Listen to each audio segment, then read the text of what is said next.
Êxodo capítulo 31, versículo 18. E deu a Moisés, quando acabou de falar com ele no monte Sinai, as duas tábuas do testemunho, tábuas de pedra, escritas pelo dedo de Deus. Versículo 15. E virou-se Moisés e desceu do monte com as duas tábuas do testemunho na mão, tábuas escritas de ambos os lados, de um e de outro lado estavam escritas. E aquelas tábuas eram obras de Deus. Também a escritura era a mesma escritura de Deus, esculpida nas tábuas. E ouvindo Josué a voz do povo que jubilava, disse a Moisés: alarido de guerra no arraial. Porém ele respondeu: não é alarido dos vitoriosos e nem alarido dos vencidos, mas o alarido dos que cantam eu ouço. Versículo 19 é a ênfase da nossa reflexão, diz: e aconteceu que chegando Moisés ao arraial e vendo o bezerro e as danças, acendeu-se-lhe o furor e arremessou as tábuas das suas mãos e quebrou-as ao pé do monte. Capítulo 34, versículo 1, nós encerramos e diz: então disse o Senhor a Moisés: lavra duas tábuas de pedra, como as primeiras, e eu escreverei nas tábuas as mesmas palavras que estavam nas primeiras tábuas que tu quebraste. Senhor Jesus, torna cativos o nosso entendimento a essa palavra, no poderoso nome Cristo. Esteja o mundo espiritual liberado, toda dispersão, toda distração seja dissipado, em nome de Jesus. Você pode dizer amém. Nós estamos diante de um episódio emblemático na história de Israel. Israel está na sua peregrinação, e o cenário pela qual nós lemos aqui esta noite é um cenário que carrega muitos fatos inéditos na história deste povo nessa peregrinação. Aquilo que vai acontecer aqui no capítulo 31, 32 a 34, são episódios muito ímpar. Era algo que nunca havia acontecido na história de Israel. Então é importante nós olharmos para este texto com muita peculiaridade, porque ele carrega muita pedagogia para a nossa vida. Moisés havia subido ao monte. O povo viu Moisés subir ao monte. Então ele é tragado pela nuvem, que era a presença de Deus. E então Moisés, capítulo 24, vai nos dizer sobre isso. Moisés, ele é introduzido nessa nuvem, o povo vê ele subindo ao monte, e ele fica neste lugar durante 40 dias. 40 dias Deus estava trazendo ao coração de Moisés toda a planta do tabernáculo, todo o projeto que Deus queria que se materializasse na construção do tabernáculo. Cada detalhe, cada centímetro, cada cor, cada particularidade Deus trouxe ao coração de Moisés. Foram 40 dias tão sobrenatural que a Bíblia vai dizer que Moisés não come, Moisés não bebe. É um jejum radical, é um jejum absoluto na presença de Deus. O texto vai dizer que durante 40 dias Moisés estava vivendo o seu melhor momento de intimidade, face a face com Deus. Estava Moisés durante 40 dias. Você imagina você na presença de Deus durante 40 dias, e você não sentir fome, você não sentir sede, porque Tudo que você precisa para viver, tudo que você precisa para existir, compõe-se na presença de Deus. Imagina se nós diante de Deus durante 40 dias, sem WhatsApp, sem Instagram, sem boleto, sem conta, sem nada, está só você e Deus nessa presença, sem obstrução, sem nenhum impedimento. Esse era o lugar que Moisés se encontrava. Moisés estava vivendo na sua comunhão máxima, plena com Deus. No entanto, o capítulo 32 vai nos mostrar que simultaneamente, quando Moisés se encontrava no seu melhor momento, aqui embaixo, o povo estava vivendo o seu pior momento. Isso nos ensina que sempre haverá uma simultaneidade contraditória. Percebe? É no mesmo período. Moisés no seu melhor momento e Israel no seu pior momento. Essa simultaneidade acontece na igreja, por exemplo. Existem pessoas aqui que podem estar vivendo o seu melhor momento de família, o seu melhor momento financeiro, mas talvez ao seu lado, ou muito próximo do seu banco, alguém pode estar vivendo o seu pior deserto, pode estar vivendo o seu pior vale. Existe uma simultaneidade contraditória. O que está acontecendo aqui embaixo?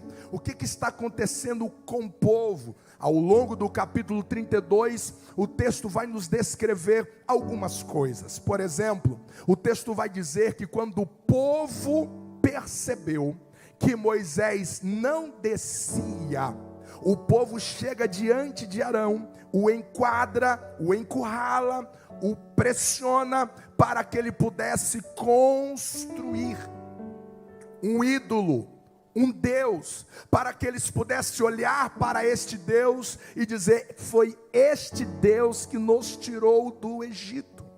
Este povo agora pressiona Arão.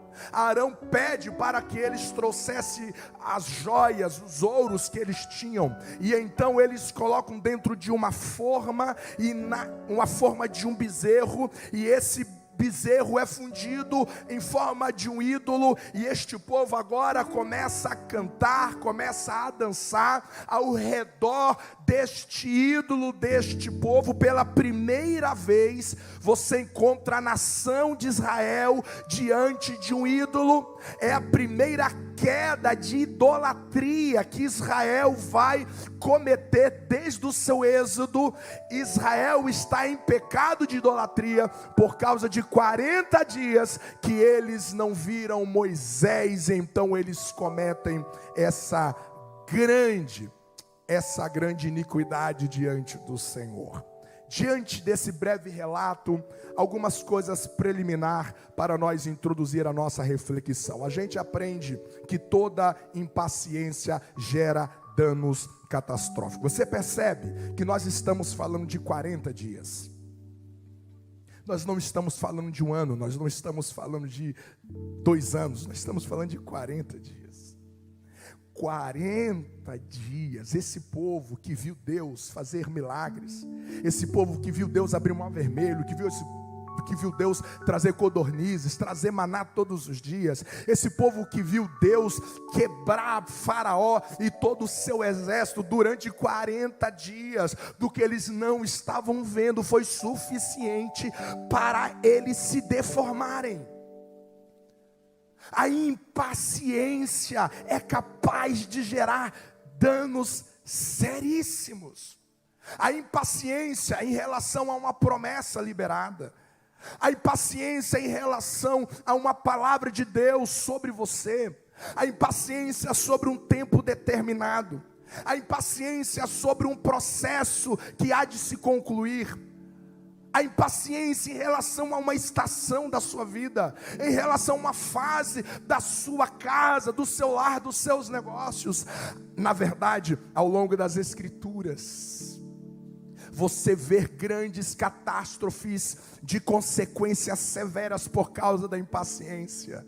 Você consegue imaginar como seria a história se Eva olhasse para a serpente e dissesse: então, serpente, já que você disse tudo isso para mim, o que Deus havia dito, já que você tem tanta certeza do que você está querendo me convencer, então espere o Criador chegar na viração do dia, e eu quero que você fale tudo o que você me falou diante do Criador.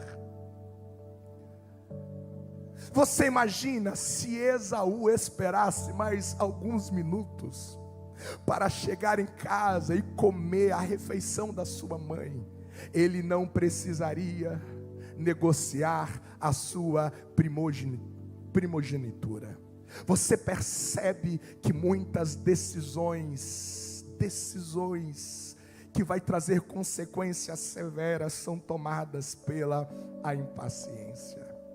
Uma geração que não consegue ouvir um áudio de 30 segundos sem pressionar o 2x. Não tem paciência nos projetos de Deus, nos processos de Deus, na transformação de um filho, na transformação de um cônjuge. Não tem paciência no que Deus está fazendo por detrás das cortinas, por debaixo da superfície, longe dos seus olhares. Você não tem um Deus acomodado no trono. Você não tem um Deus que está dormindo. Você não tem um Deus que te perde de vista. Quando você está diante de qualquer cenário, por mais apavorante que seja, por mais que as aparências sejam severas para te fazer crer que você está desamparado, desamparada, você não pode negociar a sua confiança no Senhor.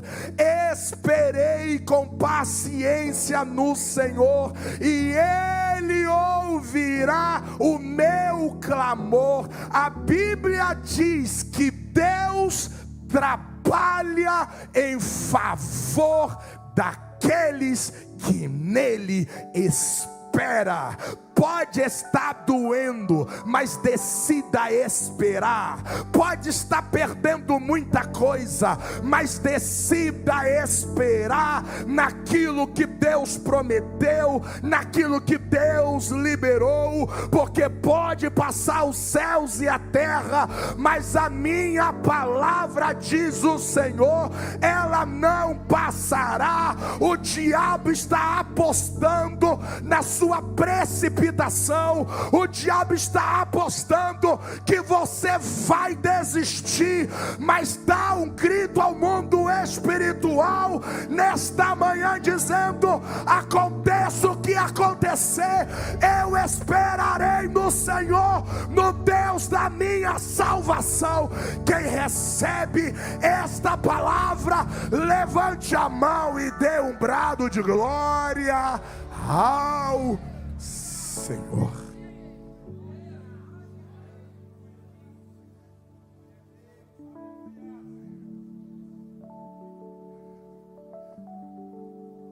Eu me lembro de um profeta que foi entregar uma profecia para um pastor. E ele diz assim: olha a criatividade do profeta. Pastor, eu tenho uma visão.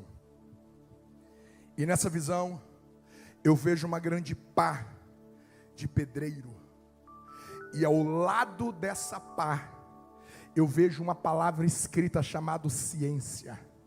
Deus manda te dizer para você ter paciência. Diga aí para quem está ao seu lado: paciência. Veja uma pá grande assim, ó, paciência. Francis Bacon dizia assim: a paciência, ela é amarga,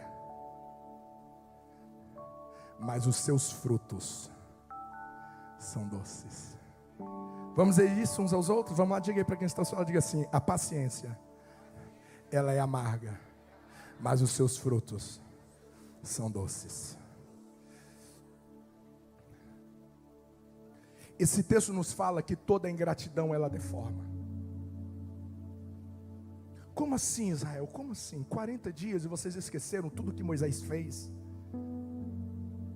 O texto não diz que Moisés desapareceu entre o povo, assim, na calada da noite, ninguém sabia para onde ele estava indo. Não, o texto diz que o povo viu eles subindo no monte. Eles sabiam o endereço, eles sabiam onde que ele estava. E durante 40 dias eles foram capazes de ignorar tudo o que Deus fez através de Moisés. Às vezes, a nossa ingratidão deforma o nosso caráter. A gente esquece o que pessoas fizeram por nós. A gente esquece o que pessoas nos abençoam em momentos cruciais da nossa vida. E porque agora ela não atendeu às nossas expectativas, porque agora ela não está no lugar em que nós queremos que ela esteja, nós somos capazes de falar coisas ridículas, de pensar coisas absurdas. Nós somos capazes de ignorar toda a benevolência a partir dessa pessoa. E o que nós não percebemos é que o que nós chamamos de direito, o que nós estamos chamando que eu estou no meu direito, na verdade eu estou me deformando, porque toda ingratidão deforma. Imagina quantos meses Deus já estava alimentando esse povo, quantos meses Deus estava cuidando desse povo. Ninguém morreu nessa peregrinação por um descuido de Deus, ninguém pereceu de fome, ninguém estava doente. Você consegue imaginar? Mais de 2 milhões de pessoas, e diz o texto que não havia um doente. Ninguém com uma enxaqueca, ninguém com uma sinusite, ninguém com uma náusea, ninguém sentindo dor. A Bíblia diz que a saúde de Deus abraçou aquele povo nos mínimos detalhes. E bastaram 40 dias.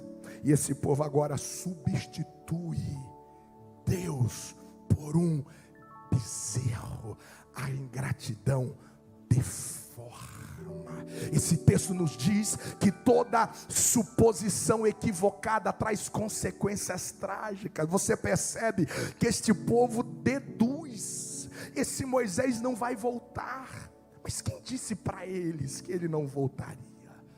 É uma dedução, é uma suposição. Você já parou para pensar quantas vezes as nossas suposições são equivocadas? Porque você mandou uma mensagem e não ficou azulzinho lá na sua tela, você cria toda uma narrativa a respeito do outro. Porque alguém não está no lugar que você desejava. Você consegue imaginar quantas suposições equivocadas em que nós vamos acreditando? Ninguém nunca falou para nós: não, mas aquele lá não gosta de mim. Tá, mas por que você não? Porque eu sinto. Como assim você sente? Você já parou para pensar que o seu coração caído pode estar te enganando? Ele pode estar te sabotando. Ah, porque o meu líder não gosta de mim, é porque o meu patrão, é porque... Da onde que... A Bíblia diz que o amor não suspeita mal. Todas as vezes que você supor um mal a respeito de alguém, você não está lendo a partir do amor.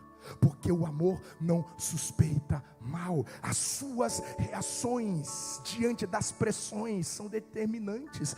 Arão responde à pressão construindo bezerro. Como assim? O que você faz quando você está debaixo de uma pressão? Quando as coisas não saem, não funcionam como você esperava, o que você faz? O seu primeiro grito é de murmuração, o seu primeiro grito é de abandono, o seu primeiro grito é de reclamação, o seu primeiro grito é você ceder valores, é você quebrar princípios. Como é que você reage às pressões contra a sua integridade, contra a sua moral, contra a sua fé? Como que você reage? Mais importante do que as ações que você recebe contrárias são as suas reações a essas ações. Arão responde às pressões de maneira tão, mas tão equivocada. Quantas pessoas que respondem, que reagem às pressões através de um Instagram, através de um Facebook, vomitando a alma, vomitando o coração. Não reaja de maneira precipitada, não reaja de maneira tola. As suas reações diante das suas pressões são determinantes. Diante deste cenário de pecado, de apostasia, o primeiro pecado de idolatria, Arão, que era o braço direito de Moisés, agora cedeu a esse grande pecado de rebelião. Diante de todo esse cenário, Deus havia colocado nas mãos de Moisés 2 tábuas. Essas tábuas não eram apenas pedras, essas tábuas carregavam toda a direção de Deus para a espiritualidade desse povo. Essas tábuas carregavam toda a promessa de Deus para esse povo. Essas tábuas carregavam mandamentos que daria ao povo autoridade para entrar na terra prometida e vencer qualquer batalha. Enquanto Israel cresce, obedecesse essas tábuas, Israel estaria seguro. Pela primeira vez, Deus estava escrevendo em algo na terra com seu próprio dedo. Não havia nenhum outro objeto, não havia nenhuma outra coisa que carregava a escrita de Deus. As 10 tábuas estavam, as 2 tábuas, os 10 mandamentos, estava a vontade de Deus, estava a direção de Deus. Tudo que Israel precisava para ser guiado nos próximos anos, aguardando a vinda do Messias, encontravam-se nessas 2 pedras. Aqui estava a síntese, aqui estava o resumo, aqui estava a conclusão de toda boa, perfeita e agradável vontade de Deus para Israel. Moisés carregava algo muito valioso. Moisés carregava algo grandioso. Não havia nada que pudesse comparar o valor daquilo que Moisés estava carregando. Você consegue imaginar as coisas valiosas que Deus coloca nas suas mãos? Você consegue imaginar as coisas importantes que Deus só entregou para você? Essa esposa Deus só entregou para você. Esse marido Deus entregou apenas para você. Esse teu filho, essa tua filha Deus entregou apenas para você. Existem presentes, existem dádivas que Deus nos entrega de maneira muito especial, de maneira muito peculiar. Era isso que estava nas mãos de Moisés. E então diz o texto que quando ele desce do monte e ele vê o que o povo está fazendo diante do bezerro de ouro, o texto diz que acendeu-se um grande furor. E então ele quebrou as tábuas, aquilo que havia de mais precioso naquele momento. Era algo inédito, era algo novo. Moisés tão somente quebra os pés do monte. E você sabe o que isso nos ensina para nós orarmos?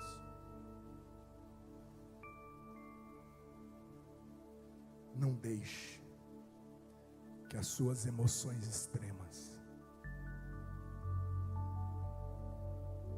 faça você quebrar o que Deus te deu. Não permita que esse estado afetivo que você se encontra, seja de angústia, seja de tristeza, seja de medo, seja de insegurança, de incerteza, de decepção, de frustração, de desapontamento, não importa qual é o sentimento que hoje bombardeia o seu coração, por aquilo que você está vendo, por aquilo que você tem experimentado nesses últimos dias, nessas últimas semanas, aquilo que os teus ouvidos têm ouvido de pessoas, de gente, de cenários. Não permita que isso controle as suas emoções de uma tal maneira Não permita que aquilo que você está vendo venha acender uma emoção exaustivamente catastrófica.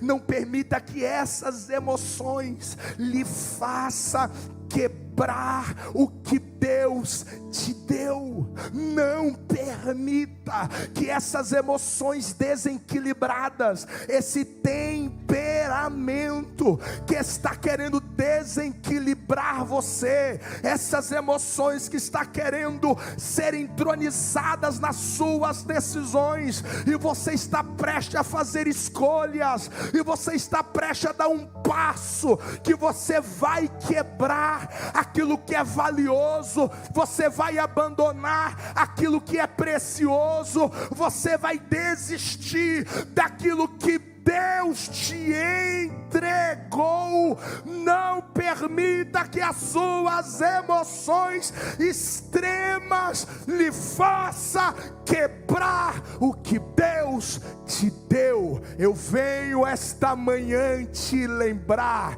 que as suas emoções não foram criadas para te tornar um prisioneiro. As suas emoções não foram criadas para te enclausurar, para te tornar um encarcerado em um ambiente de depressão, em um ambiente de ansiedade, em um ambiente de pânico. As suas emoções não foram criadas para te afastar da sua casa, para te afastar da oração, para te afastar desta igreja, para te afastar da vontade de Deus. As suas emoções não foram criadas para enfraquecer você. Essas emoções não foram criadas para deformar o seu equilíbrio, a sua insanidade, te convencendo a querer morrer, te convencendo a ficar dentro de um quarto escuro como louco, como uma louca, por aquilo que você viu, por aquilo que você perdeu, por aquilo que escapou. Eu venho nesta manhã com uma boa notícia para a tua alma. Quem quer receber uma palavra, levante a sua mão. O diabo está apostando que a tua emoção vai te fazer cair, que a tua emoção vai fazer você jogar tudo pro alto. Os demônios estão apostando que as suas emoções extremas vai roubar a tua sobriedade. Eu venho nesta manhã gritar bem alto que o Espírito Santo, ele habita em você. O fruto do Espírito está dentro de você. Tem amor aí dentro, tem alegria aí dentro, tem longanimidade aí dentro, tem benignidade aí dentro, tem bondade aí dentro, tem domínio próprio aí dentro. O diabo não vai te ver quebrando o que Deus te deu. Recebe resiliência nesta manhã, recebe graça. Quem recebe esta palavra, abre a boca e dá um brado de glória.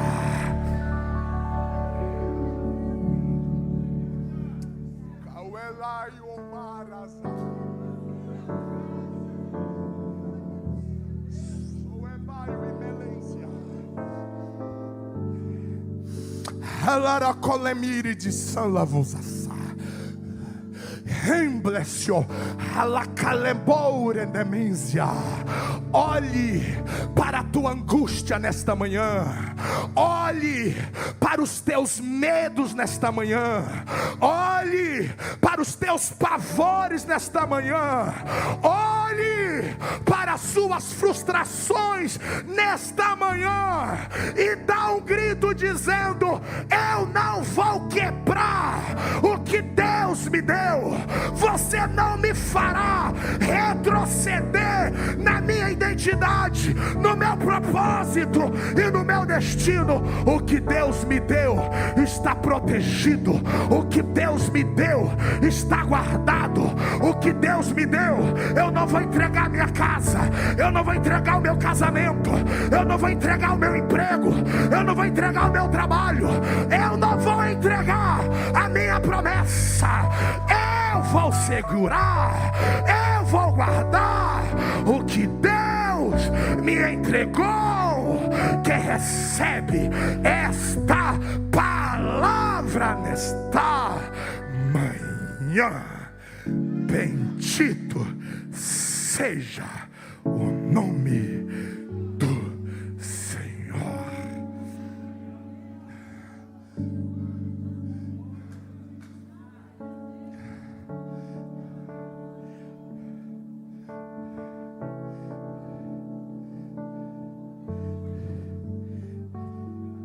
Eu não vou quebrar o que Deus me deu. E as minhas emoções não me farão fazer isso. Porque as minhas emoções não são os meus inimigos.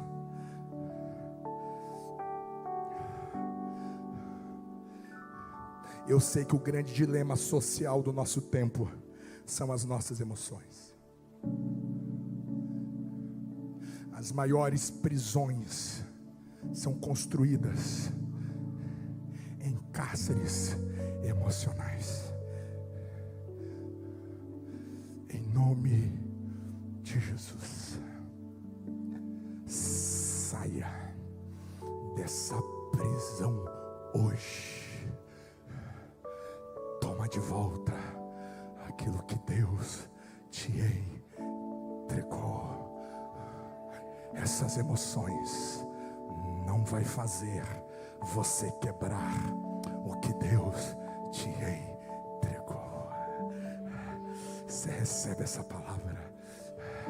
Fica de pé para nós orarmos.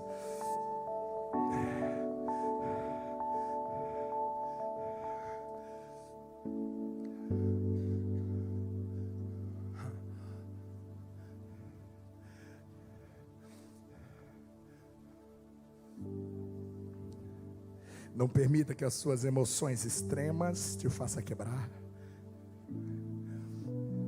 E não permita que ninguém te faça quebrar.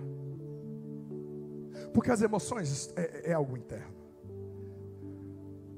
Mas de repente você está permitindo que gente, pessoas que andam no seu caminho, que contraria você, pessoas totalmente no seu pior momento, falou o que não deveria, fez o que não deveria. Aí por causa deles, você vai quebrar o que Deus te deu. Por causa daquele homem, por causa daquela mulher, por causa daquelas pessoas, por causa daquele post, por causa daquela publicação. Sério que você vai deixar alguém entrar no seu caminho e fazer com que você quebre algo tão valioso do que Deus te deu? Em nome de Jesus, diga a tua alma nesta manhã: o meu marido não vai fazer eu quebrar o que Deus me deu. O meu cônjuge não vai fazer eu quebrar o que Deus me deu. Os meus pais não farão eu quebrar o que Deus me deu. Os meus filhos não farão eu quebrar o que Deus me deu. Os meus inimigos não farão eu quebrar o que Deus me deu. Está guardado, está protegido. Pode falar, pode gritar, pode colocar no meu nome na boca do sapo, pode bater tabaco, pode fazer macumba, pode fazer feitiçaria. Eu não vou quebrar o que Deus me entregou. Quem crê nesta palavra? Quem crê nesta palavra? Eu oro dizendo que talvez você chegue nesta manhã com as suas tábuas quebradas. Ih, tarde demais, pastor. Eu quebrei ontem. Eu quebrei esta semana. Tarde demais. A boa notícia é que Deus olha para Moisés e disse: Moisés, abre as pedras, que eu vou descer de novo.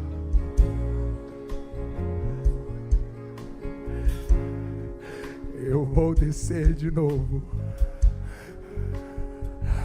Eu vou descer de novo. Eu não vou mudar nada. Eu não vou mudar a promessa. Eu não vou mudar a minha palavra. Eu não vou mudar o meu sonho. Eu não vou mudar o meu projeto. Eu não vou mudar o meu plano. Só traz as tábuas que eu vou escrever tudo de novo no seu coração. Essa manhã é uma manhã de você trazer novas tábuas ao Senhor Jesus. Eu oro em 1 minuto. Eu oro em 1 minuto. Você que tem novas tábuas para Deus escrever nessa manhã, vem aqui à frente. Eu quero orar com você. Eu quero orar por você. Ele vai escrever de novo. Ele vai escrever de novo. Ele vai escrever de novo. Nada vai mudar do que Ele tem para a sua vida. Alaro bronza, relevio coleniri de olaiolenzaza. Yeberamboronza.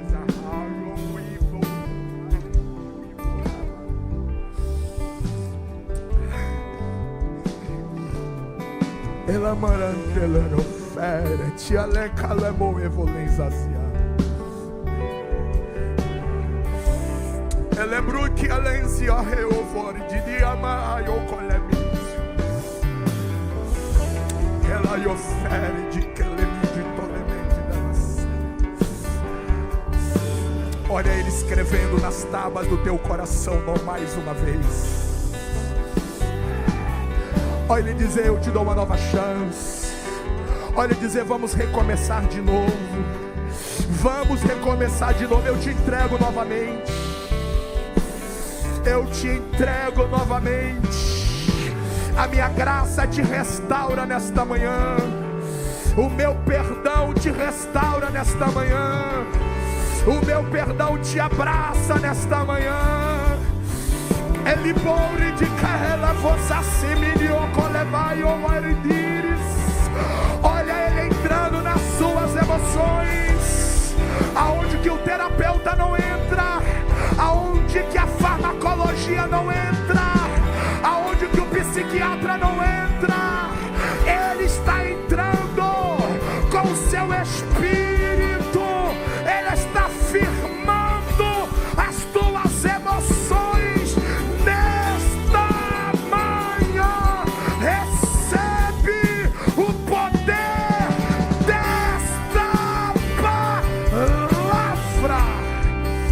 Em nome de Jesus, seja restaurado, seja restaurada, seja recomposta, seja restituída, em nome de Jesus.